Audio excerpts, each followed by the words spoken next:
L'obiettivo di Itervitis, sin dalla sua nascita, è di collezionare destinazioni, attrattori che in qualche modo possano testimoniare il valore fortemente identitario della viticoltura per il continente Europa, ma non sono solamente vigneti o cantine, ma ritroviamo siti archeologici, musei, appunto luoghi con un paesaggio fortemente simbolico. La federazione ha come scopo, fino dalla sua origine,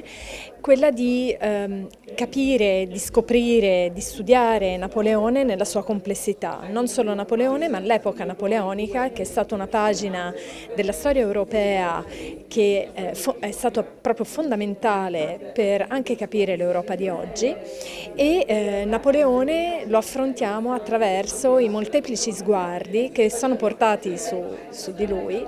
nei diversi paesi in cui lavoriamo e in cui abbiamo i nostri membri, 50 città in 12 paesi membri del Consiglio d'Europa, dal Regno Unito fino al Montenegro, dall'Italia fino ovviamente alla Francia, alla Polonia, alla Croazia, al Belgio, Portogallo e Spagna. In ogni paese Napoleone è percepito in modo veramente diverso e complementare, quindi grazie a questa ricchezza e questa multiprospettiva